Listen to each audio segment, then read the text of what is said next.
Our honorable chairman, who has given so much time, has other assignments, and will have to go away. So, before wrapping up as a session of the chair, I'll take 1 or 2 minutes to sum up what has been discussed, what ideas have been ventilated, and what further food for thought we can go back with to cultivate more on the issue and ventilate on other occasions. Very shortly, you see, how I want to summarize this session is definitely we have to improve on the issue of development of skilled resources, human resources in our country, and we should definitely focus how to do it because it's a very big canvas. We'll have to focus. Where we should focus in the IT sector, what has already been discussed and what I think is very relevant is where is the future of the IT sector here? What is the necessity of the development of the IT sector in Bangladesh vis-a-vis the global arena? Back from 2004, when we came to the basis board first, we wanted to change a notion, an idea of the government of that time is that IT sector is not a machine to replace overseas earning or export earnings by our government sector. Everybody at that time was thinking that government sector is probably going to fail and IT will have to take its part for replacing the foreign exchange earning of the government's exports. I think that made a lot of harm to us because IT sector can only develop if it can develop locally for the local market, for the enhancement of the local requirement. The export will definitely come as a byproduct. But we thought in a lopsided way that we'll first export, we'll develop, and then we'll do something locally. So I think we should very seriously think what should be our focus in developing HR for our IT sector to compensate the shortage of IT HR in the global sector, or to make a very vibrant and efficient human resources to make our own country IT enabled, which has been brought in as a slogan by the present government to make Bangladesh digital. To make Bangladesh digital, we need HR to make ourselves IT enabled. With these few words, I will request our Honorable Chairman of the session, Honorable Member of the Parliament, to share his ideas and thoughts and suggestions with us. ধন্যবাদ আপনাকে। প্রথমত আমি মেসেজকে ধন্যবাদ জানাচ্ছি আজকের এই সেমিনারে আমাকে আমন্ত্রণ জানানোর জন্য। গত বছর এইভাবে সুযোগ হয়েছিল আপনাদের সাথে আমাদের ভাবনাগুলো জানার ক্ষেত্রে।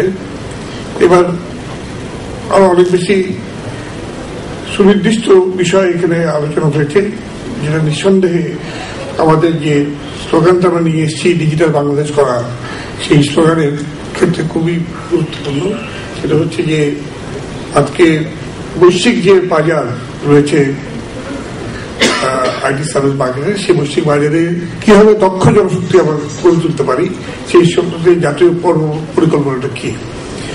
তো এখানে যারা আলোচনা করেছেন তারা আমাদের যে ব্যত্যয়গুলো অথবা যে ঘাটতিগুলো সেগুলো তারা উল্লেখ করেছেন খুব স্পষ্টভাবেই। বিশেষ করে আমাদের এখানে যে দেখা যাচ্ছে যে আমরা কেবলমাত্র বছরে 4,000-এর মতন ইঞ্জিনিয়ার, কম্পিউটার ইঞ্জিনিয়ার সেগুলো আমরা তৈরি করছি, যেটা আমাদের টার্গেট হওয়া উচিত অন্তত যদি 1010 করে যদি আমরা ডেভেলপ করতে পারি তাহলে হয়তো আমরা এই ঘাটতিটা এখানে পূরণ করতে পারবো। এবং সে কারণে যেটা খুবই গুরুত্বপূর্ণ প্রয়োজন বলে মনে করছি আমি, সেটা হচ্ছে যে পাবলিক ইউনিভার্সিটি এবং প্রাইভেট ইউনিভার্সিটির দুই ক্ষেত্রেই আপনার সুনির্দিষ্টভাবে এই বিষয়গুলো সম্পর্কে পড়ানো এবং তার যে কারিকুলাম সেগুলো প্রদান করা, সেই জায়গাটা খুবই জরুরি বলে মনে করছি। এক্ষেত্রে যেটা আরেকটি বিষয় যেটা এসছে যে এটা শুরু করতে গেলে যেখান থেকে করা উচিত, একজন আলোচক যেভাবে বলেছেন যে প্রাইমারি এবং সেকেন্ডারি লেভেলে যদি দক্ষ গড়ে তুলতে না পারে তাহলে ইউনিভার্সিটি লেভেলে এসে সেটা খুব কাজে মনে লাগছে না। ইতিমধ্যেই আমরা যদি জানি যে আমাদের 18,500 মতো মাধ্যমিক স্কুলে আপনার ডিজিটালাইজেশন করার জন্য কোনো পরিকল্পনা নেওয়া হয়েছে এবং অপটিক্যাল ফাইবার সাথে যুক্ত করার ব্যবস্থা করা হয়েছে, যদিও এখনো খুব ধীরগতির থেকে আগে হচ্ছে। আর কতগুলো অসুবিধা, সেটা হচ্ছে বিদ্যুতের অসুবিধা, সেখানে সোলার প্যানেল ইউজ করার কথা বলা হয়েছে। 2014 সালের মধ্যে যদি আমরা 18,500 মাধ্যমিক স্কুলকে ডিজিটালাইজ করতে পারি তাহলে এটা মনে হয় অনেক দূর আমরা এগিয়ে যাবো। দ্বিতীয়ত যেটা এসছে সেটা হচ্ছে যে 2010 সালের মধ্যে 2020 সালের মধ্যে আমরা আমাদের প্রাইমারি স্কুলগুলোকে ডিজিটালাইজ করে নিয়ে আসার ব্যবস্থা করা। আমরা এই দিকটা যদি করতে পারি তাহলে পরে অন্তরপক্ষে যে ভিত্তিতে যেটা প্রয়োজন সেই ভিত্তিটা আমরা এখানে গড়ে তুলতে পারবো বলে আমার নিজের ধারণা।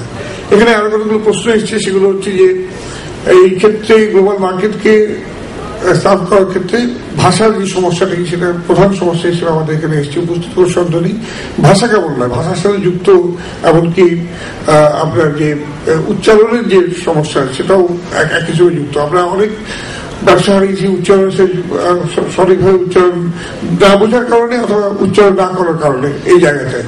তো সেই জায়গা থেকে ইতিমধ্যেই আপনারা দেখেছেন যে ভাষার সমস্যা সমাধানের জন্য বেশ কিছু জোর দেওয়া হচ্ছে কারিকুলামগুলোতে, প্রোগ্রামের মধ্যে বিষয়গুলো এসছে, এমনকি স্কুলগুলোর ক্ষেত্রে এখানে এসছে। তা এই জায়গার ক্ষেত্রে আমরা কিভাবে জোর দিতে পারি, সেখানে কেবলমাত্র ইংলিশ ল্যাঙ্গুয়েজ শেখানো, এখানে একটা ঘাটতি আমার কাছে মনে হয়েছে গত কয়েক বছর আমরা করে ফেলছি, সেটা হচ্ছে যে ইংলিশ ল্যাঙ্গুয়েজের যে বেসিস যে জায়গাটা সেই জায়গাটা বাদ দিয়ে আমরা কমিউনিকেটিভ ইংলিশ করতে গিয়ে দেখা যাচ্ছে আমরা বিষয়টাকে হারিয়ে ফেলেছি এবং সেখানে না শিখেছি ইংরেজি, না শিখেছি কথা বলা, দুটো একটাও ঠিক মতো হয়নি আর কি। সেই জায়গা থেকে আমরা এই ঘাটতিটা পূরণ করা আমাদের প্রয়োজন এবং সেটা বোধহয় ইতিমধ্যেই লক্ষ্য করা হচ্ছে এবং সেখানে ঢুকানো হচ্ছে। আরেকটা বিষয় যেটা এসছে সেটা হলো যে ফিনান্সিয়াল সাপোর্টের যে প্রশ্নটা, সেই প্রশ্নটা নিয়ে বহুদিন ধরে আমাদের ছাত্র আন্দোলনের তরফ থেকে কথাগুলো প্রায়শই বলা হয়, এতে ব্যাংক লোন গুলো শিক্ষাক্ষেত্রে দেওয়া হয়, কিন্তু আনফর্চুনেটলি এই বিষয়টা কিন্তু এখনো পর্যন্ত আমাদের এখানে কোনো প্রায়োরিটি বেসিসে আমাদের এখানে আসছে না। এখানে সুন্দরভাবে উপস্থিত হচ্ছে যে আমরা বিয়ে করার জন্য আমাদের আমরা ঋণ দিচ্ছি, কিন্তু আমাদের লেখাপড়ার জন্য ঋণ দেওয়ার ক্ষেত্রে আমরা খুব আগ্রহী নই, যদিও এই লেখাপড়া শিখিয়েছি খুব সহজেই 1-1.5 বছরের মধ্যে সে টাকা সে শোধ করতে পারে। এখানে আর দুটো বিষয় অন্তত আমাকে উল্লেখ করে বলা হচ্ছে, তার মধ্যে একটা হলো যে এখানে কাজী ফারুক সাহেব জবাব দেখেছেন যে ন্যাশনাল ইউনিভার্সিটির প্রশ্নটি, আসলে ন্যাশনাল ইউনিভার্সিটি রিঅর্গানাইজ করার প্রশ্ন নিয়ে এই সরকার প্রথম থেকে কাজ করেছেন এবং ইতিমধ্যেই এই বিষয়ে আলোচনা হয়েছে কয়েকবার, যেটা হয়ে গেছে গত বছরগুলোর যে ব্যাকলগ যেগুলো হয়ে আছে এবং যে জঞ্জালগুলো যেগুলো জমে আছে সেগুলো দূর করা বেশ দুরূহ কাজ।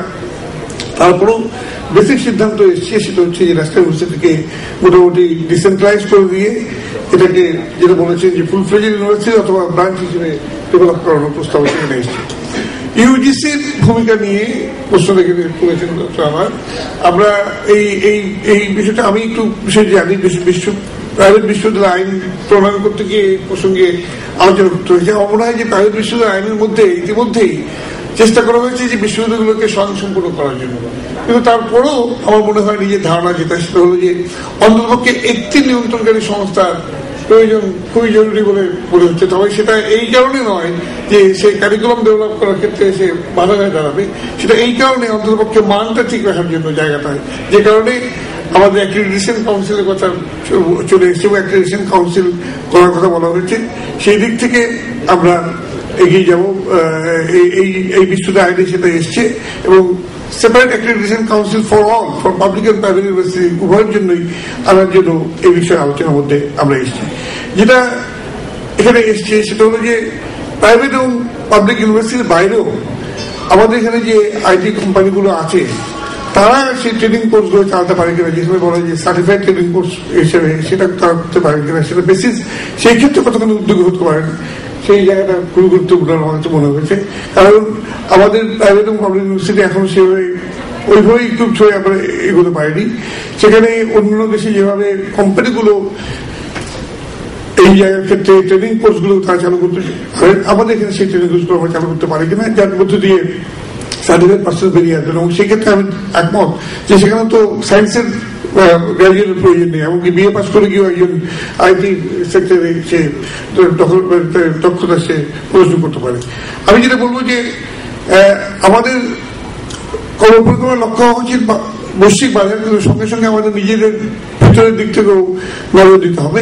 তবে সেখানে আমার মনে হয় যে যদি বৈশ্বিক বাজারে আমরা যদি তাদেরকে পাঠাতে পারি, তাহলে তারা ফিরে এসে কিন্তু আমাদের দেশের মধ্যে তারা ডেভেলপমেন্ট করার ক্ষেত্রে অনেক কাজে লাগতে পারে, যেটা ভারতে হয়েছে। ভারতে তারা একদিন পাঠিয়েছেন, সেখানে তারা বিশ্ববাজারে তারা প্রবেশ করেছেন, এখন সেখান থেকে ফিরে এসে তারা নিজের দেশে তাদের ডেভেলপমেন্ট তারা করছেন। সেই দিক থেকে আমি মনে করি যে আমরা আমাদের এই উভয়বিধ দৃষ্টিভঙ্গিটা রাখতে পারি কিনা সেটা আমাদের দেখা দরকার। এই ক্ষেত্রে বেসিস তার যে কাজ করছেন, আমি মনে করি যে সরকারের যে প্রোগ্রামগুলো, আমি জানি এখানে অনেক ফ্রাস্ট্রেশন আপনাদের মধ্যে আছে, এই ফ্রাস্ট্রেশনের কথা কয়েকজন এখানে উল্লেখ করলেন, এবং এটা খুবই দুর্ভাগ্যজনক। এমনকি আমাদের যারা মন্ত্রী মহোদয় যারা চার্জে আছেন তারা বলছেন যে হাতে ছেড়ে এটাকে যেন সরে যাওয়া যায় না, যে এত বাধার বিষয়গুলো এখানে বিদ্যমান। সেইগুলোর ক্ষেত্রে কিছু ডাইনামিসিটি প্রয়োজন বলে আমি মনে করি। সেই ক্ষেত্রে basis can help the government, এবং গভর্নমেন্টও সেই দৃষ্টিভঙ্গি নিয়ে এগিয়ে যাবে। এই ক্ষেত্রে যেটুকু সহযোগিতা বা যেটুকু পরামর্শ, যদিও এডুকেশন সেক্টরের ক্ষেত্রে চাইতে বেশি IT sector, science and technology মিনিস্ট্রির সাথে অনেক বেশি যুক্ত সেখানে, তবু এডুকেশনের ক্ষেত্রে যে জায়গাগুলো সেই ক্ষেত্রে কিন্তু অনেক দূর এগিয়েছে বলে আমার নিজের কাছে মনে হয়েছে। ইতিমধ্যে বিশ্ববিদ্যালয়গুলোকে আইটি নেটওয়ার্কের মধ্যে নিয়ে আসার জন্য আপনার প্রোগ্রাম অলরেডি কার্যকর হয়েছে, সেটা কার্যকর রয়েছে, আমরা সেটা দেখেছি। এবং নিচের দিকে এসে আপনার যেটা আমাদের আয়োজক বুঝলেন এখানে বললেন যে এখানকার টিভের যে প্রোগ্রাম যেটা রয়েছে সেই প্রোগ্রামের ক্ষেত্রেও কিন্তু অনেকখানি উন্নতি বিধান আমরা করতে পেরেছি। নিচের দিকে টেকনিক্যাল ভোকেশনাল ইনস্টিটিউশনগুলোর ক্ষেত্রে আমাদের কিছুটা উন্নতি বিধান হয়েছে, এবং এবারকার এডুকেশন পলিসির মধ্যে এবং বাজেটের মধ্যে আমরা দেখছি যে এই জায়গার মধ্যে স্পেসটা কিন্তু বেশি করে দেওয়া হয়েছে বলে আমি নিজে মনে করি। আমি শেষে আসছি, আমি সেই কথাই বলছি যে আসলে যেটা সমস্যা যেটা সমন্বিত দৃষ্টিভঙ্গি গ্রহণ করা, এবং এইখানে সমন্বিত যে প্রোগ্রাম ডেভেলপ করার যে বিষয়টি, এই জায়গাটায় ডিফিকাল্টিগুলো হয়েছে। সেই জায়গায় এখানে গভর্নমেন্ট এবং প্রাইভেট সেক্টর সবাই মিলে, যারা এসে ইন্ডাস্ট্রি, গভর্নমেন্ট এবং এখানে একাডেমিয়া, তারা সবাই মিলে যদি একেবারে সেই সমন্বিত প্রোগ্রাম ডেভেলপ করতে পারি, আমার মনে হয় আমরা এগিয়ে যেতে সক্ষম হবো। আমি মনে করি যে খুব রাইটলি ডিজিটাল বাংলাদেশের স্লোগান খুব সঠিক সময় আজকে এসছে। আমাদের দেশকে যদি সেই লক্ষ্যে এগিয়ে যেতে পারি, আমরা দ্রুতই বিশ্ব বাজারের চাহিদার সাথে নিজেদেরকে দক্ষযোগ্য বলে হিসেবে গড়ে তুলতে পারবো বলে আমি আশা করি। আপনাদের সকলকে আন্তরিক ধন্যবাদ। ধন্যবাদ আমাদের সম্মানিত চেয়ারম্যান আজকের সেশনের, আমাদের special guest, honourable panelist, and last but not the least আমাদের ভেরি লার্নেড পার্টিসিপেন্টস। আমি আশা করি আজকে আমাদের এই সেশন থেকে আমরা সবাই উপকৃত হয়েছি, এবং will go back with ideas, food for thought, এবং এই যে আমাদের সমস্যা এটাকে সমাধানের জন্য আমরা সামনে অবশ্যই আমাদের আইডিয়াস এবং থট প্রসেস শেয়ার করবো আরো অনেক প্যানেলে। ধন্যবাদ আপনাদের সবাইকে। আচ্ছা, প্রেসিডেন্টের পক্ষ থেকে ক্রেস্ট দেওয়ার ব্যবস্থা করা হয়েছে, যেটা আমরা কি করবো।